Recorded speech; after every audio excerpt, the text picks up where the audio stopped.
All right. Teaching tonight comes from Genesis chapter 32. We're looking at verses 22 through 32. And here we read the following. That night, Jacob got up and took his 2 wives, his 2 female servants, and his 11 sons and crossed the ford of the Jabbok River. After he had sent them across the stream, he sent over all his possessions. So Jacob was left alone, and a man wrestled with him until daybreak. When the man saw that he could not overpower him, he touched the socket of Jacob's hip so that his hip was wrenched as he wrestled with the man. Then the man said, "Let me go, for it is daybreak." But Jacob replied, "I will not let you go unless you bless me." The man asked him, "What is your name?" "Jacob," he answered. Then the man said, "Your name will no longer be Jacob, but Israel, because you have struggled with God and with humans and have overcome." Then Jacob said in response, "Well, please tell me your name." But the man replied, "Why do you ask me my name?"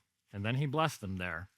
So Jacob called the place Peniel, saying, "It is because I saw God face to face, and yet my life was spared."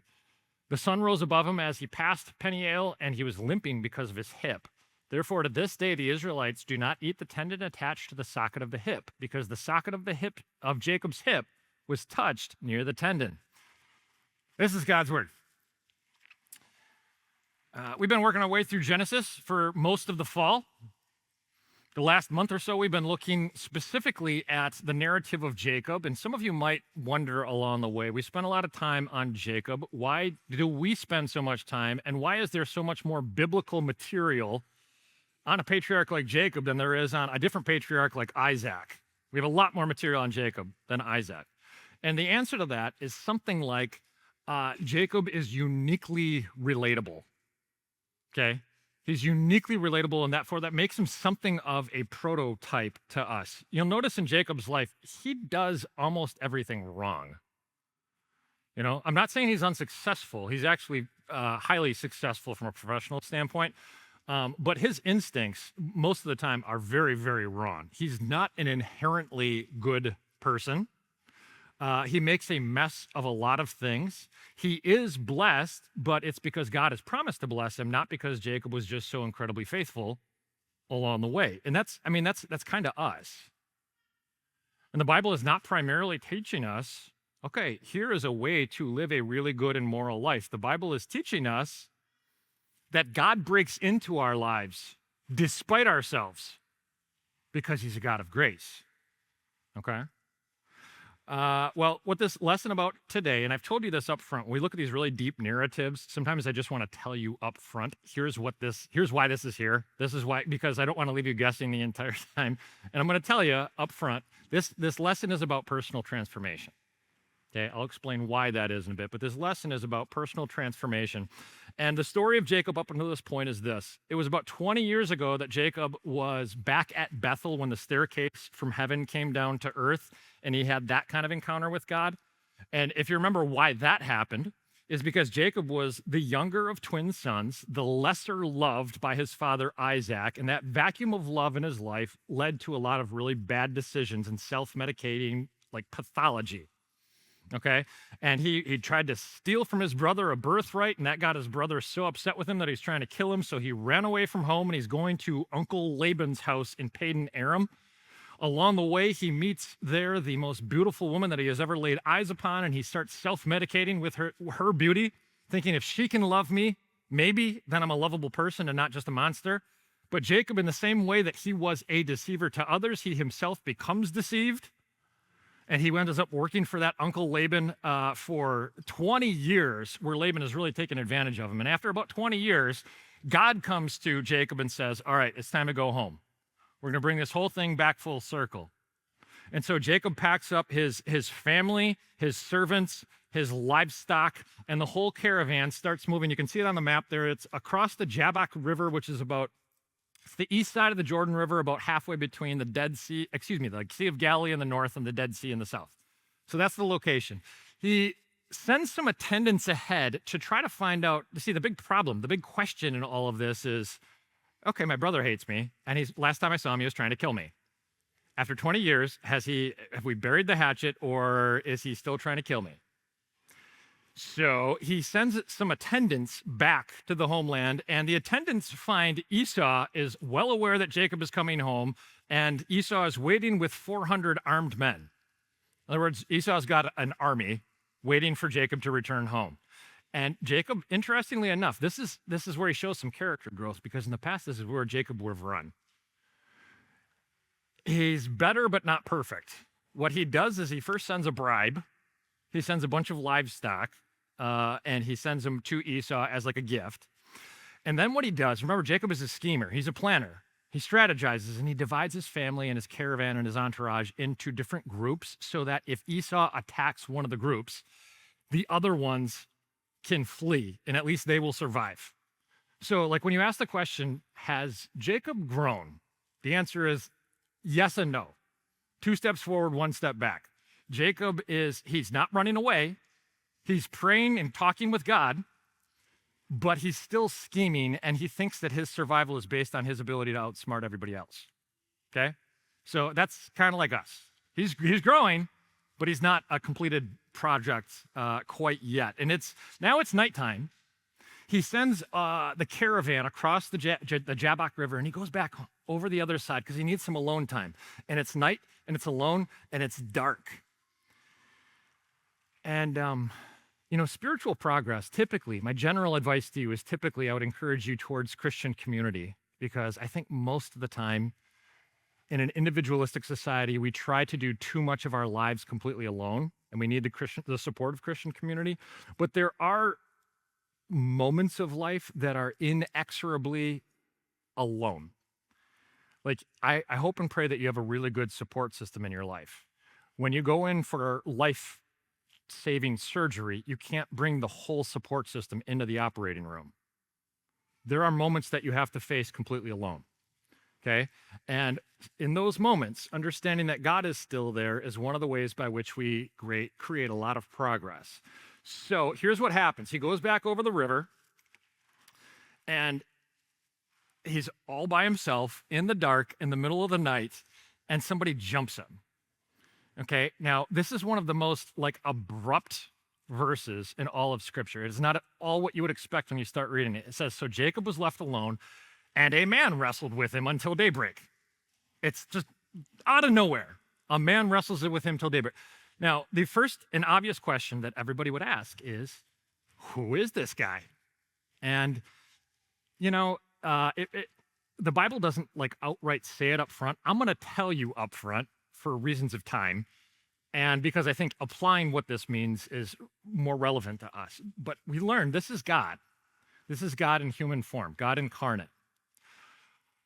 Just as important or more important is for us to answer the question of why is he wrestling with him? So this is the God-man incarnate. Why is he wrestling? If God just wants a bonding experience with Jacob, why a wrestling match? Why can't we just go and play Madden or 2K for a couple hours and we can talk through, talk through some cribbage or something, talk through life?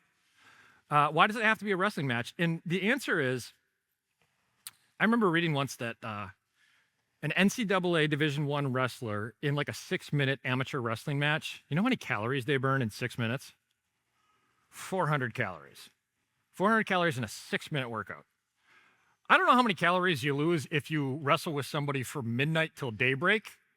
It's a lot of calories. In other words, it's exhausting. Wrestling with someone like that is exhausting. And you know why you can't just do video games as a bonding experience? Because muscles atrophy due to inactivity. Muscles must be trained to the point of exhaustion and failure if they're supposed to grow. You follow that? If you're going to grow, it has to be through resistance training. That is the only way. Mental growth, physical growth, spiritual growth, it's always resistance training. Muscles only grow when they are trained to failure and exhaustion. And God is attempting to transform Jacob here. He's not going to hurt him. If he really wanted to hurt him, he jumps him in the dark, why doesn't he just shank him? God's not trying to hurt him. And God's not wrestling with him for God's benefit. God's wrestling with him for Jacob's benefit. And during the course of this wrestling match, they have a pretty interesting back and forth. And what it specifically says here in the text is that The man saw that he could not overpower him. And this is, I hate doing this, but this is one of those places where the overpower, the same Hebrew word for overpower or overcome is used here. And I don't like the NIV's translation of it. Other translations will use like prevail, because the point is not that one person wins and one person loses. I'm going to try to tell you, this isn't a wrestling match where there's a winner and there's a loser. It's a wrestling match to determine whether or not somebody's going to run away or not. Okay, holding on is the win. Okay, it's not about winning the match. It's about holding on. That's the win when you're talking to somebody who's a coward who's run their whole life. And so, again, the man saw that he could not prevail upon him, that he wasn't going to run away. So he touched the socket of Jacob's hip so that his hip was wrenched as he wrestled with the man. This is further indication that this isn't a real bout where there's going to be a winner and loser, because clearly this individual is so powerful, all he has to do is touch the hip and he devastates, he explodes his hip. Like clearly this is somebody more than human. Clearly God could just win this match. The goal of the match is not to see who wins and who loses. The goal of the match is to see if Jacob is going to run away like he typically does in his life. Okay? And actually, that's why God asks him in his name. Did you catch that? What is your name? Jacob. He answered. Do you honestly think that God doesn't know Jacob's name? God is not asking Jacob, I can't remember. What's your name? God is asking Jacob, are you still Jacob? Do you remember what Jacob means?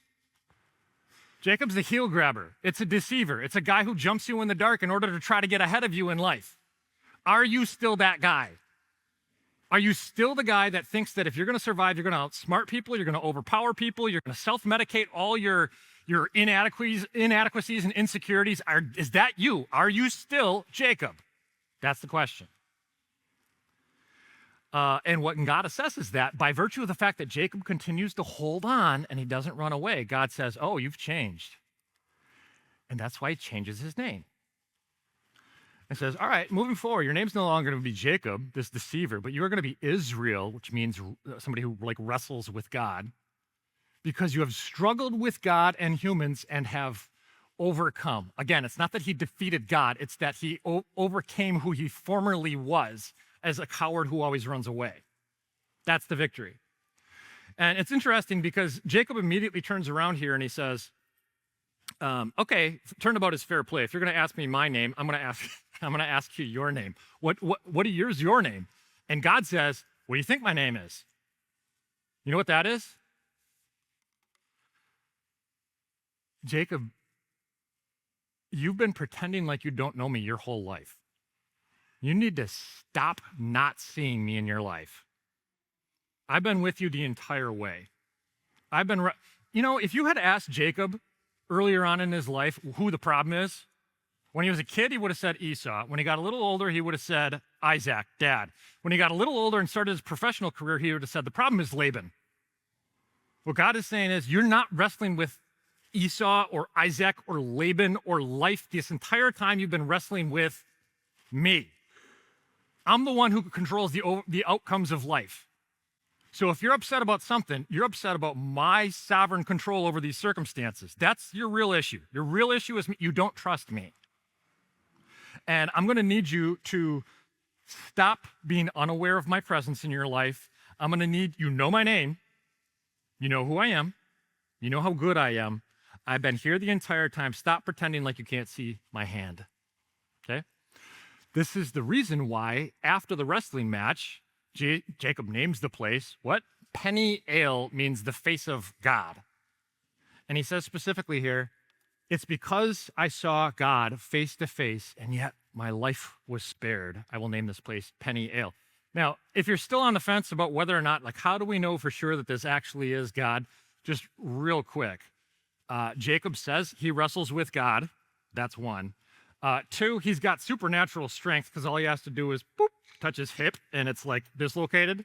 Okay, more than human. Number three, the man says, I'm going to change your name to somebody who wrestles with God. In the Old Testament, the only person who changes people's names is God. And if you're still on the fence, number four is the prophet Hosea. In Hosea 12, he specifically mentions how God wrestled with Jacob in angelic form. So we know without question that this is in fact God. But that's a major point. is that when you're wrestling with God from the beginning, see, at the beginning, Jacob didn't know he was wrestling with God. At the end, he knew he was wrestling with God. That's you and me too. If I come in here tonight and I say, well, what's your struggle? Most people are going to say, my health problems, my finances, this girl, that guy, my boss, my family, my parents don't love me, my whatever. And no, it's not. I know those things hurt. That's not your real struggle. It's because you haven't framed it as understanding that God is the one who allows things and he's going to build you up and strengthen you through these things. Your issue is with God. You don't actually trust that guy completely. I'm not saying you don't trust him at all. I'm saying you don't trust him completely. And therefore, I want you to, I would want to preach a whole sermon just on this verse. The Bible's so poetic. It says, the sun rose above him as he passed Peniel, where he saw God face to face, and he was limping because of his hip.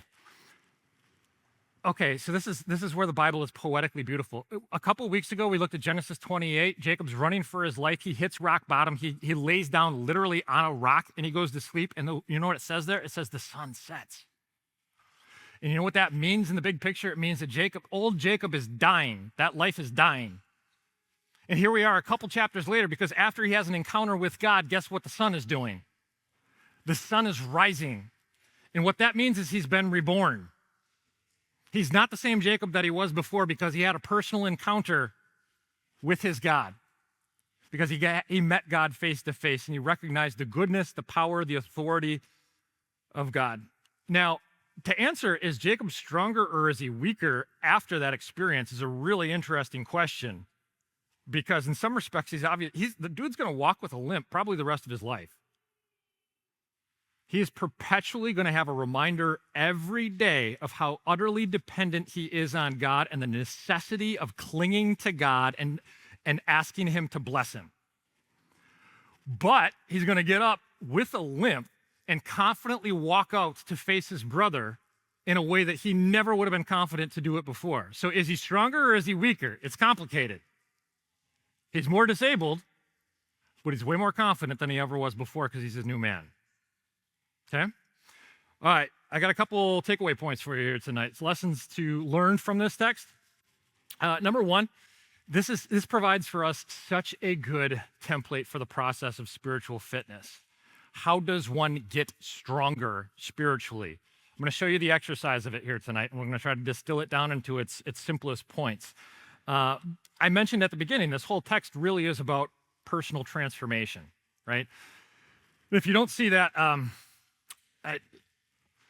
if you're good at analyzing narrative, one of the guys that I read often, he's actually not a Christian, he's just a brilliant psychologist though, and he's great at analyzing narrative, is Jordan Peterson. And he wrote a book entirely based on the premise of what takes place in this text. It's called We Who Wrestle with God.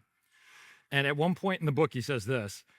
He says, on the edge of his homeland, on the very border between who he is now and who he once was, on the verge of facing all the remaining consequences of who he was, Jacob, of course, wrestles with God, as we all do when we struggle, especially when we face the most difficult decisions of our lives.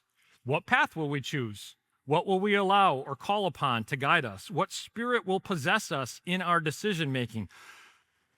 It's about personal transformation, and personal transformation comes through resistance training, okay?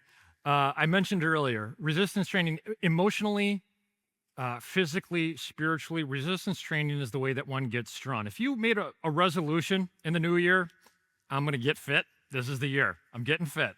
You go into the local gym, you talk to the trainer in the gym, and you say, here's the deal. I want you to make me fit. Here's the one caveat. Don't ever make me touch a weight. Make me fit. I don't ever want to touch a weight. He or she would say, I'm sorry, that's not how it works. God develops us through resistance training. What Satan does is he tempts us to look at difficult situations as frame them as the opponents. Difficult situations are the enemy. But you and I have to reframe those things as opportunities for growth. It's actually one of the most helpful things I've learned that is, a paradox of life, but also evidenced in Scripture very clearly, is the exact same God who we cry out to deliver us from difficult situations is very often the God who ushers us into difficult and sometimes even impossible situations. You catch that? You're in a difficult situation. Something must have gone wrong, or maybe God just ushered you directly into it. Who was the one that told Jacob to go back to his homeland to face his brother who had wanted to kill him? God did. God led Jacob to this moment. And therefore, the point of, I mentioned this earlier when in the first text, the end game from God's perspective for you and me is not temporal pleasure. That's your flesh's end game. The end game of God for us is salvation and transformation. And therefore, he'll bring weight into our life and resistance into our life that will build us into the people that he has redeemed us to be. God specifically brought Jacob to this terrifying occasion to confront his past and confront his brother and confront himself. It was a struggle. Was it transformative? Absolutely. It was a transformative struggle. And what it does is it creates for us a prototype of what all spiritual growth in our lives look like. So many of us are not growing spiritually because we run away from every possible resistance that we might face. Okay?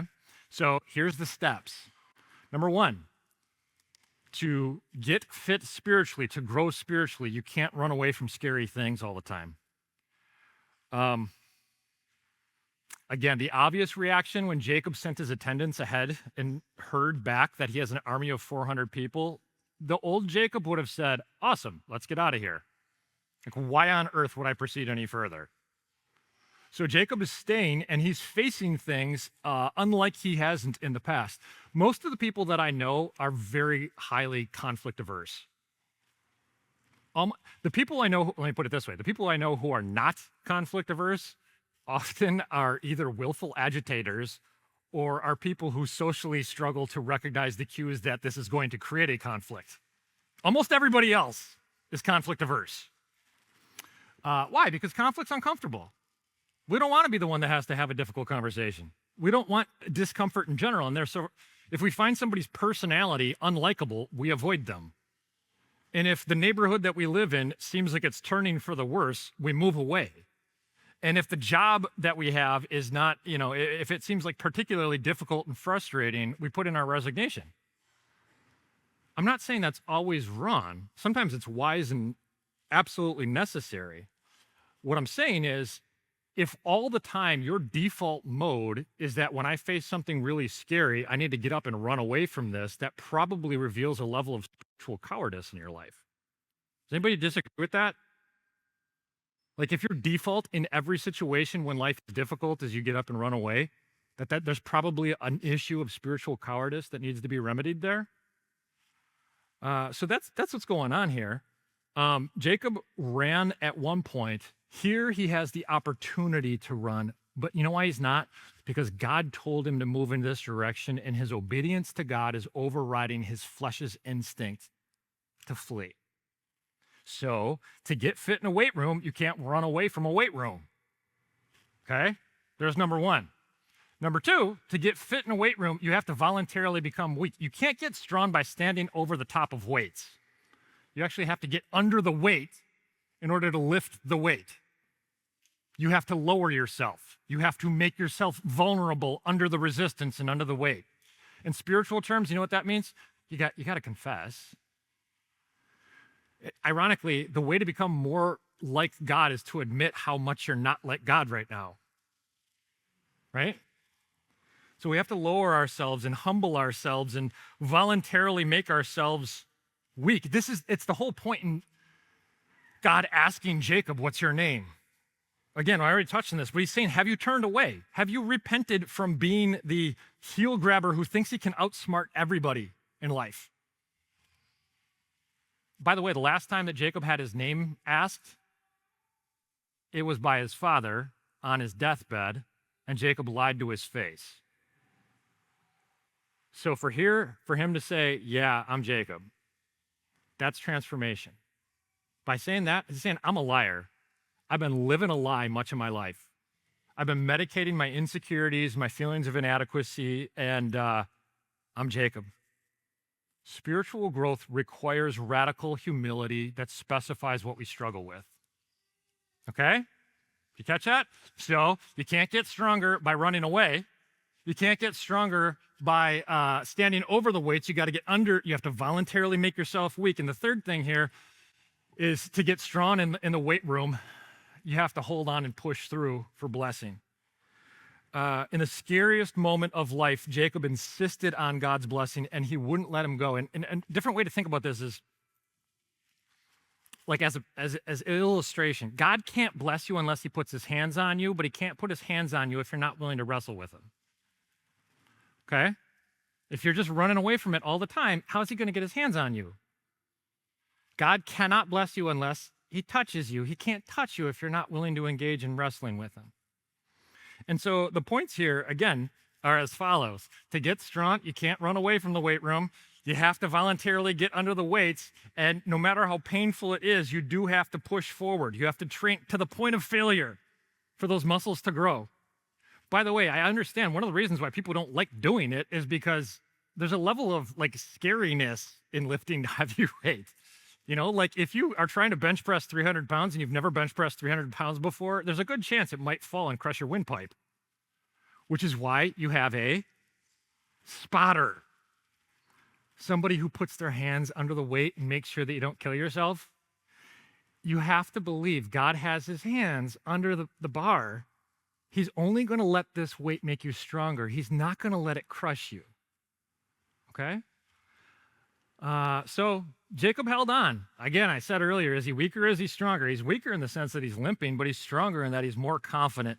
And this is why God at this point, again, says, by the way, I was like, how can I get the people to remember what this is? And not running away, becoming weak, holding on for blessing. If I distilled it down to one word, I would say it's honesty, it's humility, and it's faith in grabbing onto God's promises. Okay? Do those, you'll grow spiritually as you face opposition and resistance. But God specifically here, again, says, no, you're not Jacob anymore. I can see that. Your name is going to be Israel, which means somebody who has wrestled with God. You've struggled with God and with humans, and you have overcome. And by the way, when you are spiritually victorious, it might not look like it on the surface. I'm not sure Jacob was an obvious victor in this whole wrestling match, which again, I don't love the word overcame. You can use Jacob wrestled with God and he prevailed. Interestingly, the word that's used there means something about ability. And it can be translated, you wrestled with God and showed courage. It can be translated, you wrestled with God and you understood. And all of that applies. Jacob is no longer clinging to his cleverness. He's clinging to God's promises. You know, Jacob is submitting to God's will when he always thought he knew better than everybody else. Jacob is knowing that success is not determined by riches and beauty and life circumstances, but success in a fallen world is determined by holding on to God when you face spiritual attack. Your struggles are not against the things of this world, flesh and blood. They're against spiritual forces in this world. And that, by the way, is no different from you and me. What you got to understand about yourself in struggling in all of this is God is glorified when you struggle. God does not need you to win and accomplish all sorts of things in life. This God owns the entire universe. He's not impressed by our victories in a fallen world. He's glorified when you hold on to him despite opposition in a fallen world. He's glorified by the struggling, and you get stronger in the struggling. I talk to a constant stream of people who are expressing to me their discouragement over the weaknesses that they are facing in life. And I'll usually say something like, well, are you holding on to God's promises? Are you hanging in there? And I say, yeah, I am. And then I say, okay, then the workout is working. That's what you're supposed to feel like. I mean, God is being glorified and you're getting stronger, but I feel weak. I don't feel good. I feel pain. I don't feel anything. I feel like a failure. Have you ever had a really, really, really good workout? You can't even feel your arms anymore. Yeah. I don't care what you feel. You feel like you pushed through a workout. You're stronger. Don't let Satan lie to you about what you're feeling in that moment. You hold on to God's promises when you face resistance in life, and you absolutely will get stronger as you glorify God. It's in the struggle. God is glorified in the struggle. That's the win. Hold on. For heaven's sakes, it's not about conquering all things in a fallen world. When you face resistance, hold on. That's the win. Okay? Now, ultimately, I know that's the win because I saw someone do this for me, right? The final point is this: a Savior who becomes weak for us. The gospel of this text is found in the person who wrestled with Jacob. The gospel of this text is not if you struggle really hard with things in life, God is going to bless you. That is a gospel of the text. That's good news. Like when you struggle, and hold on to God's promises, there's blessing. That is good news. That's not the ultimate good news. And what you got to understand, what God is doing here, as a father who knows this very well, the